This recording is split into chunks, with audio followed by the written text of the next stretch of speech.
예, 안녕하세요. 저는 김천 수도함에서 정진하고 있는 원재라고 합니다. 제가 최근에 책을 내게 되었는데 호련히 깨어나는 신신명이라는 책을 불강 출판사에서 이렇게 내게 되었습니다. 이 책을 간략적으로 소개하는 영상을 이렇게 윤화방송과 함께 마련하게 되었습니다. 신신명을 한번 소개하고자 하는데요. 우선 신신명을 소개하는 데 앞서서 제가 제일 먼저 얘기해야 될 것은 아마 저희 은사스님과의 만남일 것 같습니다. 저희 은사스님은 전 해인사 방장이자 전 대한불교 조계종 종정이셨던 도림 법자전자 스님이십니다.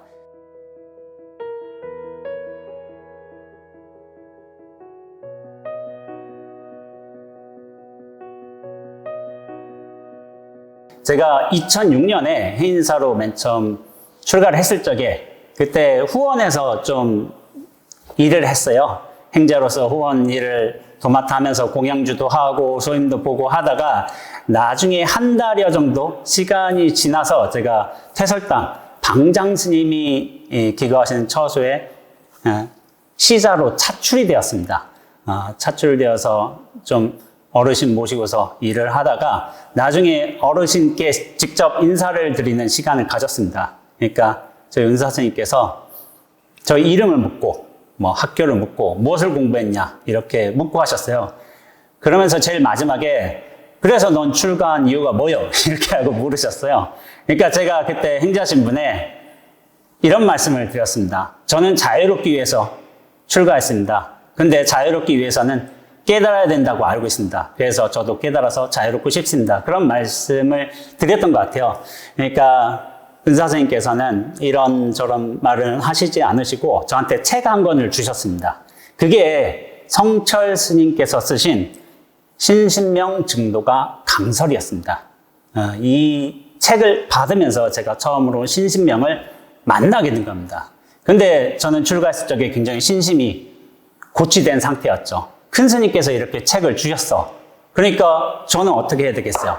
단순히 책을 읽는 것만으로는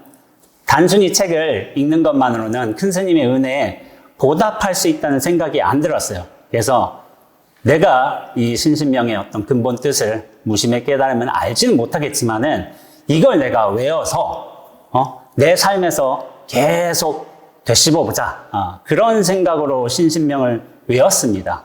그래서 행자하다가 저도 이제 게으른 게 있기 때문에 오후에는 졸리기도 하잖아요. 그러면 일부러 마당을 거닐면서 이렇게 좀 신신명을 계속 외웠던 기억이 납니다. 그렇게 저는 신신명에 대한 각별한 기억을 가지고 있습니다. 제가 앞으로 선원에서 수행하고 또 깨달음의 길을 가고자 하는데 그 첫 시작점이 바로 신신명이었던 거예요. 그래서 신신명을 그냥 받아들이면 안 되겠다. 외우고서 이거를 내 삶으로 소화하자. 처음부터 그런 약간의 결의 같은 게 있었던 것 같기도 합니다.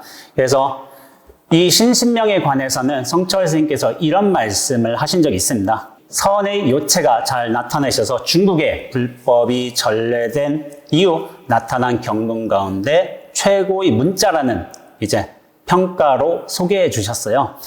신신명은 이제 형식적으로 보자면은 승찬대사, 3조 승찬대사가 지은 146구, 584자의 사원절구의 시문으로 되어 있습니다. 승찬 스님께서는 우리 나이로 이제 40이 넘은 늦은 나이에 출가를 하셨어요.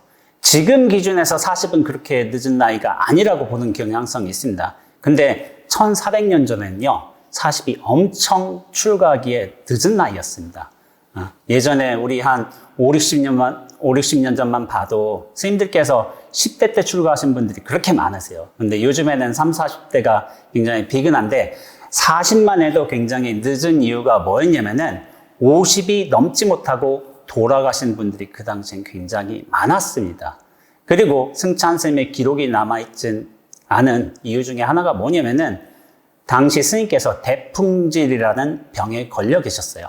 대풍질이 뭐냐면은 지금의 의학적인 용어로서는 한센병이에요. 그리고 우리가 일반적으로 얘기할 때는 문둥병입니다. 문둥병에 걸려 있으셨던 거예요. 그런데 또다시 말씀드리자면 지금의 관점에서 문둥병자를 보면 안 됩니다. 그런 지금에는 우리가 인권이란 개념이 있고 모든 이가 동등하다 그런 생각도 있잖아요. 그런데 당시에 문둥병은 하늘에서 내린 벌이 된 거예요. 그리고 일반 사람들과 교류하지도 못해. 문둥병자들끼리만 살고 있어. 그래서 사회에서 소외받고 배척받는 삶을 사셨던 겁니다. 일반인의 삶이 아닌 거예요. 그런 이유 때문에 승찬 스님에 대한 기록이 남아있지 않은 겁니다. 그래서 승찬 스님은 그 40여 년 삶을 통해서 굉장히 괴로우셨겠죠. 괴로우셨으니까 이 이조 해가 대사를 만날 적에 당신의 이름도 밝히지 않고 대뜸 이렇게 질문을 합니다. 제자는 문둥병을 앓고 있습니다. 화성께서는 저의 죄를 참회하여 주시옵소서. 이렇게 말씀하신 거예요. 그러니까 해가 스님이 그대의 죄를 가져오너라. 죄를 차벽해 해주겠노라. 이렇게 말씀하신 거예요. 그런데 승찬 스님이 죄를 찾아보아도 찾을 수가 없습니다라고 이렇게 말씀드렸어요. 그러니까 해가 대사가 그렇다면 그대의 죄는 모두 참회되었다라고 이렇게 말씀해 주셨어요. 그러면서 분명히 깨달으신 부분이 있을 겁니다. 그런데 이 문답은 사실은 일조 달마대사하고 해가대사와의 문답과도 사실 비슷합니다. 원래 무문관 41칙에는 달마안심이라는 공안이 있습니다. 그러니까 달마스님이 면벽을 하고 계실 적에 해가스님이 달마스님의 명성을 듣고 깨달은 분이라는 어떤 믿음을 가지고서 그 눈밭에서 당신의 팔을 잘라서 공양을 올려요. 그거를 이제 단비, 국법의 예를 표했다 이렇게 표현을 하는데 제자의 마음이 편하지 못하오니 스승께서는 이 마음을 편안하게 해 주시옵소서 이렇게 얘기를 해요. 그러니까 달마대사가 그대의 마음을 가져오너라. 그대를 위해서 편하게 해 주겠다라고 하니까 해가스님이 마음을 찾아도 얻을 수가 없습니다. 이렇게 말하니까 달마스님께서 그대를 위해 마음을 편안하게 했노라라고 말씀하시는 거예요. 그러니까 참 신기하죠? 마음을 가져오라고 했는데 마음을 찾을 수가 없었어. 마음을 찾을 수가 없으니까 오히려 마음이 밝아진 거예요. 이것은 무엇을 뜻하냐면은 자기란 존재, 실체감을 갖고 계셨어요. 이런 마음의 권민들, 생사심, 분별심 다 갖고 계셨겠죠. 근데 그 근원을 찾을 수 없을 때야 비로소 안심, 내 마음의 편안한 경지에 도달하신 거죠. 그거를 달마스님께서 해주신 거예요. 그러나 달마스님이 그렇게 할 수 있었던 이유는 뭐냐면은 해가스님께서 준비가 되셨기 때문이에요.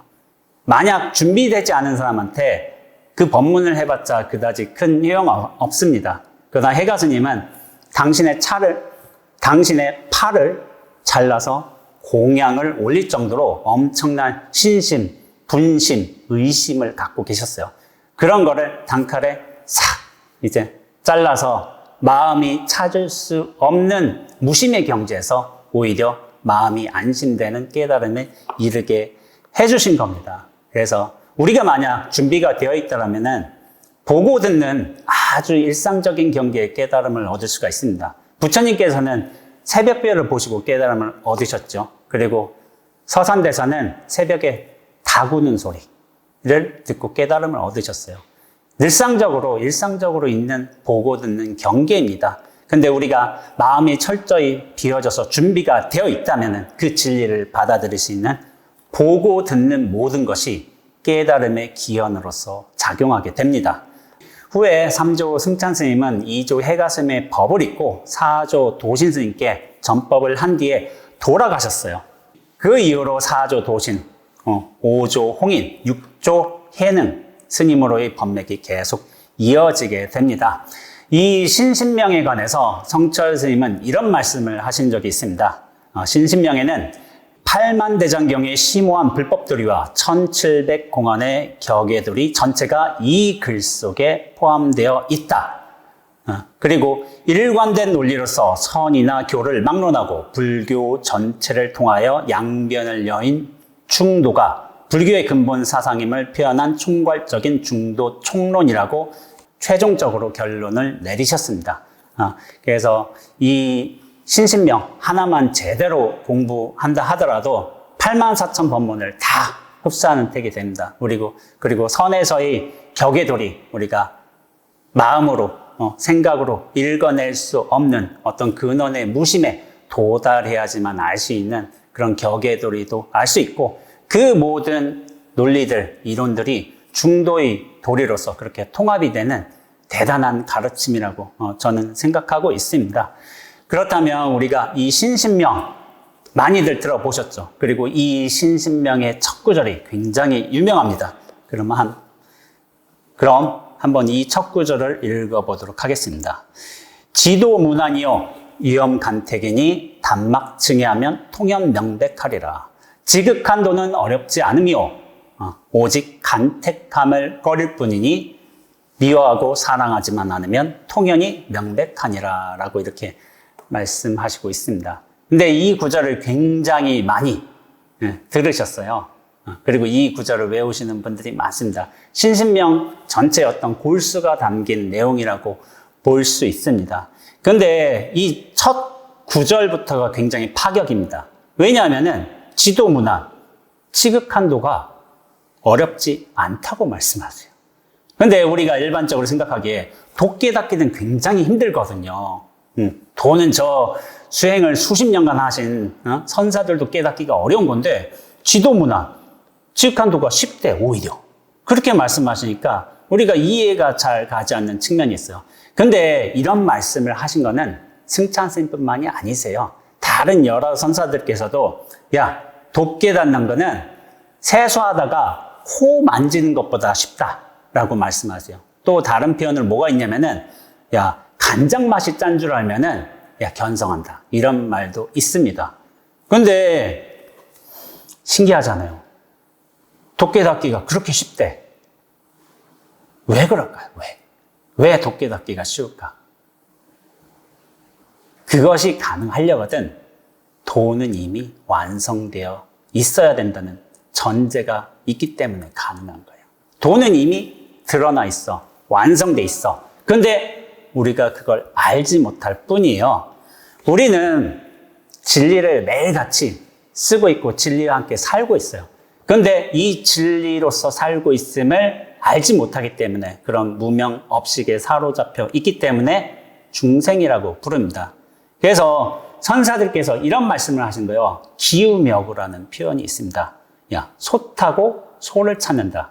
그 뜻이 뭐냐면은 우리가 이미 깨달음을 여실하게 상황마다 경계마다 쓰고 있음에도 그걸 알지 못한다고 그렇게 안타까워 하시는 거예요. 그런 차원에서 우리가 이 도를 깨닫기 위해서 해야 할 일은 승찬 스님께서 딱 한 가지 말씀하세요. 간택하지만 않으면 된다고 말씀하십니다. 그래서 간은 뭐냐면은 구분해서 버리는 것을 뜻해요. 그리고 그리고 택은 골라서 취하는 걸 뜻합니다. 우리가 지금에 있어서 간택이라는 용어를 잘 쓰지 않지만은 요즘의 용어로 바꿔보자면 이거는 취사하지 않는다는 것을 뜻합니다. 그러니까 취사하는 마음만 없다면은 지극한도는 절대로 어려울 리가 없다. 이렇게 말씀하신 거죠. 그러면서 취사하는 내용물 중에 하나로 무엇을 말씀하시냐면은 승찬 스님께서는 증애심을 말씀하세요. 증애, 미워하고 사랑하는 마음이잖아요. 근데 잘 생각해 봐야 되는 게 우리가 증애심이라고 해서 증애 하나만을 뜻한다고 생각하면 안 됩니다. 우리 마음에는 수많은 취사심, 분별심이 있는데 증애는 그런 분별심 중에 하나예요. 이 밖에 무엇이 있냐면은 시비심, 호호, 이를테면 생사, 득실 같은 분별심이 같이 존재하고 있습니다. 그래서 우리가 증애심 하나만 딱 소거가 된다면은 그것은 무엇을 뜻하냐면은 증애심만 사라지는 게 아니라 시비, 득실, 생사, 호호라는 모든 분별심이 같이 사라짐을 뜻해요. 왜 그러냐면은 모든 분별심은 하나만 생겨나지 않아요. 생겨날 적에 같이 생겨나고 또 사라질 적에 같이 사라집니다. 그것을 이제 분별심의 동시 생멸이라고 부릅니다. 그래서 승찬 스님께서는 여기서 증애심을 분별심의 대표적인 한 예시로 말씀하셨을 뿐입니다. 그런데 이 증애심이 사라지면 왜 시비심, 호심, 생사심 다 같이 사라지는가? 그것에 관해서 저의 어떤 부끄러운 과거 이야기가 있는데 한번 말씀드려 보겠습니다.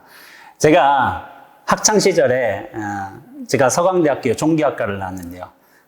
과 사무실에서 이렇게 좀 공부를 하고 있을 때나 책 볼 적에 저희 이제 친구가 하나 있었어요. 제 친구가 굉장히 장난을 많이 쳤습니다.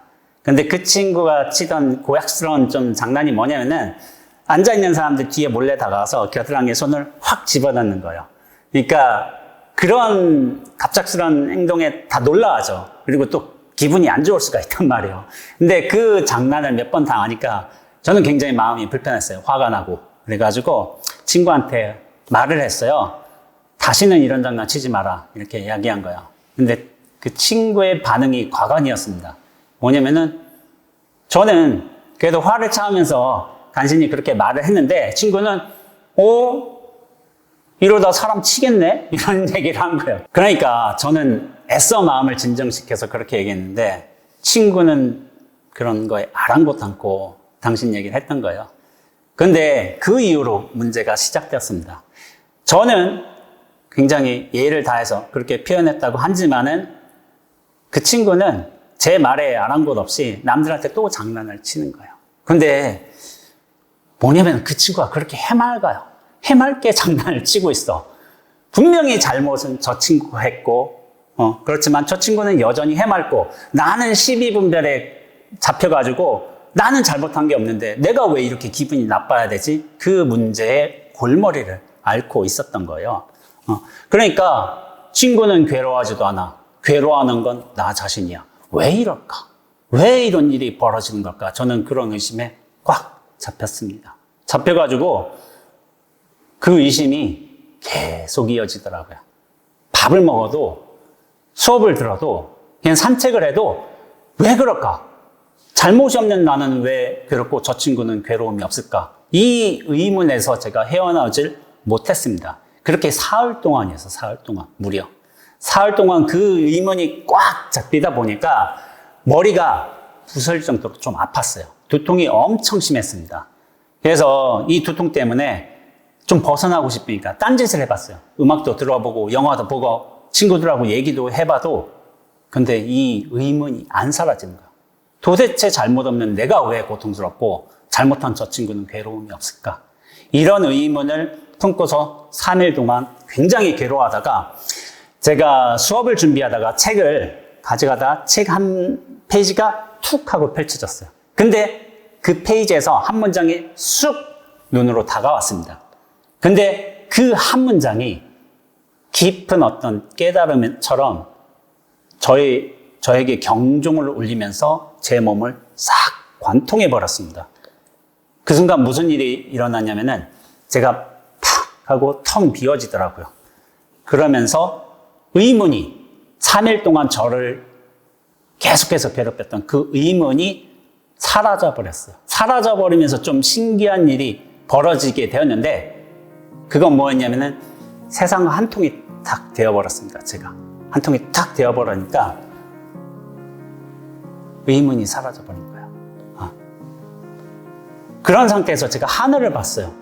수업을 가야 되니까 하늘을 봤는데 그 하늘이 지금까지 3일간 제가 그 고민 때문에 엄청나게 고통스럽고 두통에 시달렸는데도 하늘은 그런 제 두통이라든지 고민에 아랑곳 없이 푸르고 환하게 맑게 펼쳐져 있었던 거예요. 저하고 관련이 없었던 거예요. 그러니까 그런 건 아무것도 아니다 라는 것을 말하는데 그렇게 펼쳐져 있었습니다. 그리고 이러한 깨달음으로 이끈 단 하나의 문장은 이랬습니다. 모든 고통은 집착에서 생겨난다. 그런데 있잖아요. 너무 단순한 문장이잖아요. 우리가 부처님의 사성제를 배운 사람이라면 고통은 집착에서 생겨난다. 그걸 다 알고 있어요. 그런데 그거는 이치적으로 하는 거예요. 세상에서 가장 먼 거리가 머리와 가슴 사이의 거리라는 말이 있습니다. 그러니까 우리가 머리로 이해를 해도 가슴으로 온전히 받아들인 것, 그거는 좀 다를 수가 있습니다. 어떻게 보면은 사흘간 제가 지독한 고통에 시달렸는데 그것은 어떻게 보면 이 하나의 문장을 온전히 받아들이기 위해서 제가 필요로 했던 그런 고통의 시간이었는지도 모른다는 생각을 했습니다. 그래서 머리와 가슴을 뚫고서 이 전체로 살아나기 위해서 고통이란 건 어떤 면으로는 그렇게 먼저 찾아오는 측면이 있기도 한 것 같습니다. 근데 이 사흘 동안 저는 어리석은 확신에 갇혀 있었던 거예요. 그건 뭐냐면은 나는 잘못이었고 친구가 잘못이 있다. 근데 저는 한 가지를 보지 못했습니다. 그 한 가지가 뭐냐면은 내가 옳다는 이 믿음, 이 완고한 주장, 그걸 보지 못했던 거예요. 내 생각이 옳다는 나머지, 내 생각이 옳다고 믿는 나머지 내 생각에, 내 믿음에 집착하고 있는 그 마음은 보지를 못했던 거였습니다. 나는 옳지만 친구는 잘못되었다. 그와 동시에 뭐가 생겨나냐면 증오심이 생겨나요. 내 생각은 좋아하지만 저 친구의 생각은 미워하는 태도. 거기에 모든 호호, 취사, 분별, 생사가 다 벌어지게 되어 있습니다. 그런데 뭐냐면은 이 증오심 하나 사라지면 뭐냐면은 호호, 생사, 시비 다 한꺼번에 사라집니다. 근데 중요한 부분이 있어요. 중요한 부분. 그건 뭐냐면은 아무리 호호, 시비, 생사, 증오라는 어떤 분별심의 내용을 갖고 있다 하더라도 그 내용물이 사라지는 게 중요하지 않습니다. 뭐냐면은 그걸 붙들고 있는 나 자신인 거예요. 나 자신이 허물어져야지만 그 증오, 시비, 생사심도 설 자리가 없는 거예요. 그런데 이와 같은 가르침은 무엇을 뜻할까요? 무아입니다. 무아. 부처님의 근본 깨달음인 무아는 뭐냐면은 고정된 실체로서의 자아는 없다요. 그런 자아가 없을 적에야 비로소 자아가 담을 수 있는 분별심, 생사심, 증오심, 시비심 다 함께 사라지는 겁니다. 그러니까 내가 고정된 실체로서 존재하는 이상 그 수많은 분별심들은 다양한 모습을 바꿔가면서 들어오고 사라지고를 반복하는 거예요. 근데 그 생멸이 사라지기 위해서는 근원이 되는 나에 대한 집착, 나에 대한 실체로서의 관념이 사라져야 된다는 것을 무아의 어떤 진리가 말하고 있습니다. 그런데 이 무아라는 것은 선불교에서 무심과도 연결이 됩니다. 무심이란 건 뭐냐면은 무아와 똑같아요. 왜냐하면 분별심, 생사심, 증오심, 시비심 그런 모든 것들이 사라지게 됐다는 것은 뭐냐면은 근원적 실체로서의 자아 역시 존재하지 않는다는 것을 뜻합니다. 그래서 무심은 곧 무아입니다. 그럴 적이야 비로소 승찬 스님께서는 말씀하십니다. 통연명백이라고. 그래서 통연이란 건 무엇을 뜻하냐면은 막힘이 없이 환히 트임을 뜻합니다. 그리고 명백이란 건 뭐냐면은 분명하게 드러난다는 뜻이에요. 그래서 통연명백은 고정된 실체로서의 내가 무너진다면은, 그렇게 사라진다면 세상은 커다란 열린 통으로서 명명백백하게 인과의 일을 펼쳐낸다. 그런 뜻이 됩니다. 그래서 나란 실체를 벗어날 수만 있다면은 이 세상은 연기의 일을 낱낱이 분명하게 드러내준다는 뜻이 됩니다. 이것은 부처님의 또 근본 깨달음인 거예요. 무아와 연기입니다. 무아, 고정된 실체로서의 내가 사라지면 세상이 완벽한 진리로서의 연기의 일을 보여주고 있는 겁니다. 그래서 저 같은 경우에는 불교 교리에 대해서 그렇게 잘 알지도 못하고 수행도 열심히 하지도 않았지만은 이러한 경험들을 통해서 어떤 진리의 틈을 본 것 같기도 합니다. 그러니까 우리가 머리로 이해하는 진리 깨달음과 가슴으로 받아들인 것의 차이를 알게 된 것 같고 또 이치로서 이해하는 것하고 또 나의 직접적인 고통의 경험들을 통해서 그렇게 이해하는 진리가 다른 것 같습니다. 그리고 제가 늘상 주장하는 바이지만은 모든 깨달음은 삶으로서 증명될 적에 의미가 있습니다. 내 삶의 눈앞에서 경계로서 펼쳐지지 않는다면 그 깨달음은 의미가 없다고 보고 있습니다. 그런데 우리가 지금 신신명의 가장 중요한 두 구절 이렇게 살펴봤지만은 지도문안, 유형간택, 단막증의 통연명백, 참 단순한 구절 같지만은 이 두 구절에 고, 무와 무심, 공성과 같은 진리의 요소가 모두 깃들어져 있습니다. 그래서 저는 이렇게 생각을 해요. 만일 준비가 되어 있다면은 마음을 텅 비워놓고서 진리를 받아들일 준비가 된 사람이 이 신신명의 구절을 만난다면은 이 두 구절 보고서도 바로 깨달음에 이를 수 있다고 생각하고 있습니다. 그만큼 이 두 구절은 신신명 전체의 핵심을 담았다고 봐도 무방합니다. 그래서 이 두 구절에 대한 유명한 이야기가 있습니다.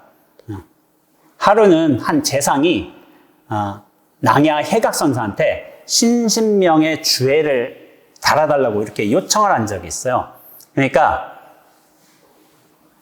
선사가 어떻게 했냐면은 지도문안, 유형간택, 단막증의 통연명백 이렇게 두 구절만 큰 글자로 쓰고 나머지 구절들은 작은 글자로 써버렸어요. 그게 뭐냐면은 주애로 만들어버린 거예요. 주애로. 그러니까 이런 주애를 두고서 천하의 명, 주애다라는 이제 평가가 있기도 합니다. 그만큼 이제 신신명의 앞 두 구절에 신신명의 골수가 담겨져 있습니다. 근데 저는 이것을 보조적인 주애라기보다는 이 골수를 다른 방식으로, 다른 상황과 방편으로서 드러낸 변주다라고 보겠습니다. 이런 변주의 관점에서 신신명의 다른 구절들이 이 두 구절이 함축한 골수를 어떤 방식으로 펼쳐내고 있는지를 살펴보는 것도 어떤 신신명의 묘의를 음미해보는 재미가 될 수 있다고 생각하고 있습니다. 그런 차원에서 제가 변주로 소개되는 하나의 구절을 한번 소개해 보도록 하겠습니다. 원동태허 무흠무여 둥글기가 큰 허공과 같아서 모자람도 없고 남음도 없거늘 이라는 뜻입니다. 근데 여기에서 제가 한번 세계일주 이야기를 한번 해보도록 하겠는데요. 제가 공부가 하도 안 돼서 이제 도피성으로 세계일주를 떠난 경험이 있습니다. 2012년부터 14년까지 그래서 2년 정도 그렇게 세계일주를 떠나고서 참 제가 특이한 경험을 했습니다. 그것은 인천국제공항으로 돌아올 때였어요. 제가 마지막 여행지가 뉴욕이었습니다. 뉴욕의 JFK 국제공항에서 떠나서 인천공항으로 돌아왔는데 어쨌든 2년간의 다사다난했던 세계일주를 마치고 왔잖아요. 그렇다면 한국에 돌아온다면은 그리고 그 첫 발을 내딛는다면은 어떤 종류의 소외가 나오는 게 저는 맞다고 생각하고 있습니다. 근데 그렇게 어려운 세계일주를 마치고서 돌아왔는데 한 발을 탁 내딛었는데 한국 땅에 이 세계일주를 마쳤다는 어떤 안도감이라든지 어쨌든 힘들었지만 이 큰 일을 완성해냈다는 어떤 성취감 같은 게 들 법도 하잖아요. 근데 저는 아무 느낌도 들지 않았어요. 그게 저한테 의문이었습니다. 왜 이럴까? 왜 나는 아무 느낌도 안 드는 거지? 크나큰 의문에 사로잡혔습니다. 근데 분명히 달라져 있었어요. 제가 뉴욕에서 마천루의 빌딩들도 많이 보고 JFK 국제공항도 보고 했고 한국에서 돌아와서는 인천공항 나가면서 아파트 단지들이 많더라고요. 아파트 단지들 보고 뉴욕에선 영어가 들리죠. 근데 한국에선 한국말이 들려. 그런데 뭐가 바뀌지 않았어. 오후 2시에서 JFK 공항을 떠났을 적에 오후 2시였고 한국에 왔을 적에 오후 7시였지만 그런 시차는 있었지만 무언가 바뀌지 않았다는 그런 느낌이 들었습니다. 이게 뭐지? 바뀌지 않은 무언가가 있다. 그래서 이걸 찾느라고 다른 생각을 할 수가 없었어요. 무엇이 안 바뀌었을까? 무엇이 여전한 걸까?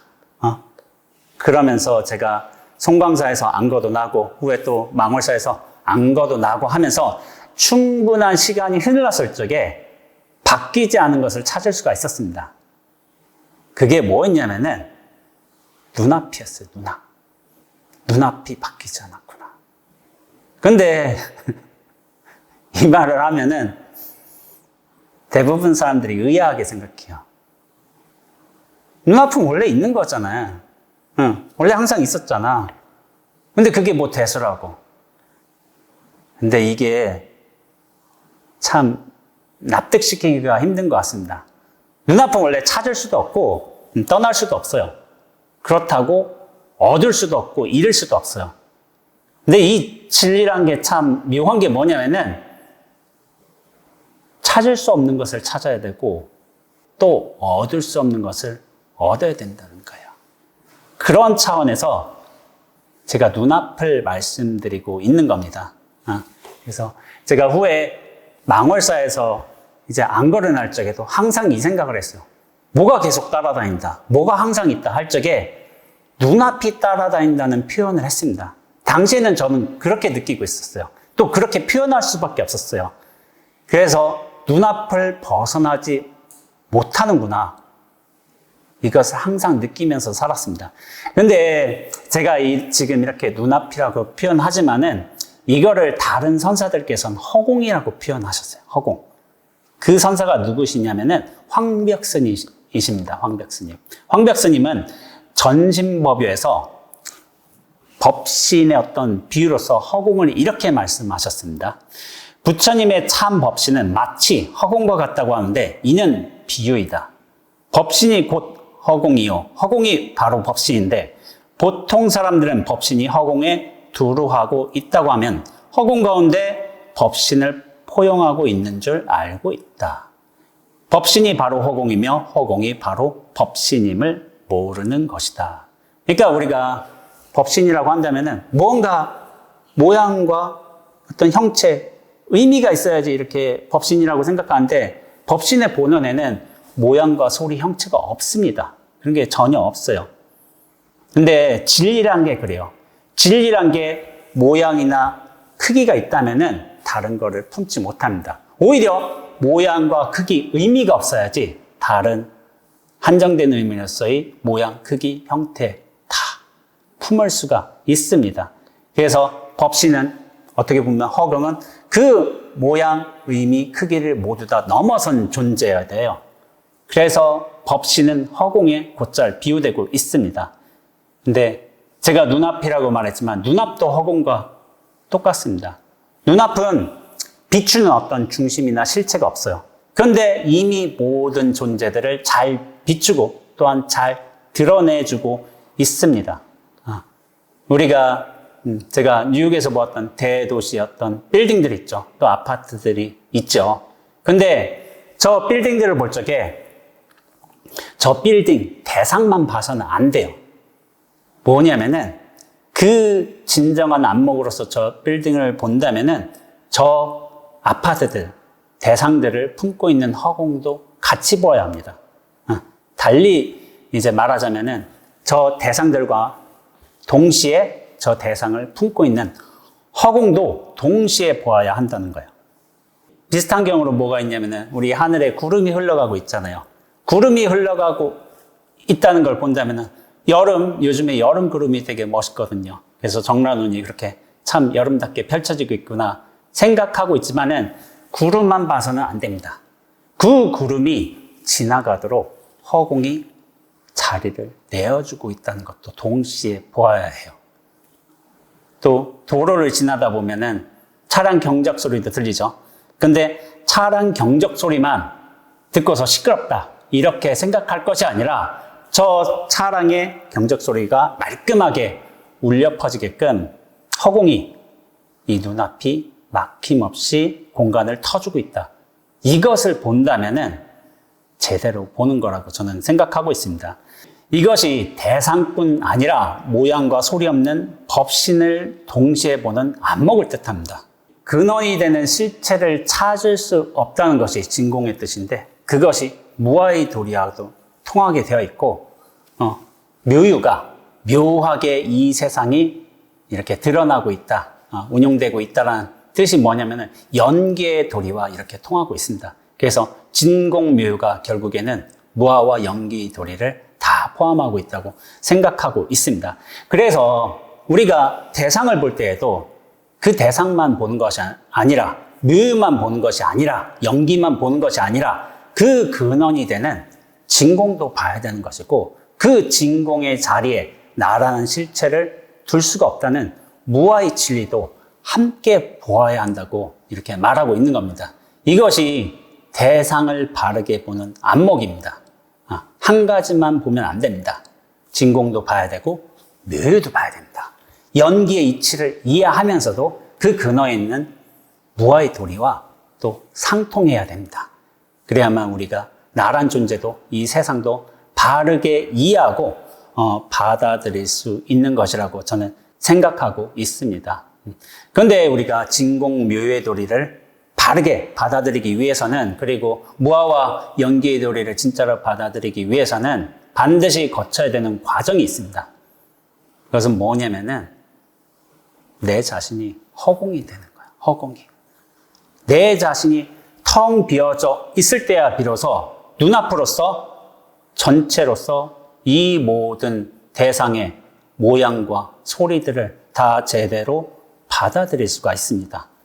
그런데 우리가 개념적으로 알고 있는 것이 아니라 우리가 실제로 수행을 통하면서 나 자신의 실체감을 비워갈 적에야 비로소 이 세상에 원래 운용되고 있는 공성, 근본의 도리라고 있는 공성을 만날 수가 있게 됩니다. 근데 나 자신의 실체를 비워내는 것, 그런 경험들을 축적하는 것, 이런 경험들이 체화의 과정입니다. 체화. 그래서 앞에 제가 소개한 구절을 다시 한번 살펴보자면은 원동태허 무흠 무여라. 둥글기가 큰 허공과 같아서 모자람도 없고 남음도 없거늘. 근데 이제 둥글 원자를 저희가 보통 둥글다는 뜻으로 받아들이고 있지만은 불교에서 둥글 원자는 진리를 뜻합니다. 그래서 이것을 진리로 해석해 보자면은 깨달음은 큰 허공과 같아서 모자람도 없고 남음도 없다는 뜻입니다. 모자람도 없고 남음도 없다. 그러면 그 자체로서 이미 온전하고 완벽하다는 뜻이에요. 깨달음은 큰 허공과 같습니다. 허공은 무언가로 절대로 채워질 수 있는 개념이 아니에요. 허공은 대상들, 사물들, 경계들을 수용하고 내보내주고 받아들여주고 드러내주고 있는 근원의 배경과 같은 것이지 절대로 대상과 동일하지 않습니다. 그래서 이것이 허공의 공덕이고 눈앞의 공덕입니다. 그 수많은 인연법들을 다 받아들여 주지만은 또 인연에 따라서 드러내주기도 하는 거예요. 그래서 이럴 적에 비로소 모자람도 남음도 없이 모든 존재들을 채워준다. 이런 식으로 해석할 수 있습니다. 눈앞과 허공이 실제로 그렇습니다. 비추는 법 없이 그 모든 존재들을 비춰주고 있습니다. 그리고 채우는 법 없이 그 모든 존재들을 채워주고 있어요. 그것이 눈앞이자 허공이고 곧 법신입니다. 근데 이 법신은 허공은 눈앞은 이해되는 게 아닌 거예요. 이해가 되는 것이 아니라 나의 존재를 말끔히 비워냈을 적에 눈앞과 허공과 만나는 겁니다. 그래서 자기라는 실체를 두고서 눈앞을 받아들이려고 해서는 안 됩니다. 우리가 수많은 수행을 하면서 자기의 어떤 분별 생사심을 내려놓는 과정을 거치지만 그런 과정을 열심히 하다 보면은 나의 마음이 텅하니 비고 공적해지는 분명히 상황에 도달하기도 합니다. 그럴 적에 비로소 우리는 눈앞 본래 환이 열려져 있는 이 전체와 조금씩 만나고 있는 거예요. 그러면서 틈틈이 진리의 면들을 보고 있는 것이기도 합니다. 결국 부처님의 근본 깨달음인 무아라는 것은 나라는 고정된 실체가 사라질 적에 비로소 대승불교에서 말하는 무심, 분별심, 생사심이 동시에 소멸하면서 진리와 함께 허공처럼 탁 만나는 것입니다. 그런 경험들을 사실은 우리는 일상적으로 하고 있습니다. 하고 있음에도 우리가 눈앞을 면전에 두면서도 만나지 못하는 이유는 무엇인가? 요 몸과 생각에 갇히면서부터예요. 이 몸과 생각에 갇히면서, 그리고 이런 존재를 유지하고 싶어하는 그런 열망, 욕망 때문에 눈앞으로 훤하게 드러나 있는 이 법신, 허공을 만나지 못하고 중생심, 생자심에 끄달리면서 이렇게 살아가고 있는 것이라고 보고 있습니다. 지금까지 우리는 승찬 스님의 신신명 첫 두 구절과 몇 구절을 통해서 깨달음에 관해서 승찬 스님이 어떤 말씀을 해주신지를 한번 살펴보았습니다. 다음 시간에는 다른 여러 변주들이 될 수 있는 구절들이 있는데, 저의 경험과 깃대어서, 그리고 여러 선사들의 말씀을 인용하면서 이 깨달음이 어떤 식으로 나타나는지를 한번 살펴보는 시간을 갖도록 하겠습니다. 예, 1시간 동안 경청해 주셔서 감사합니다.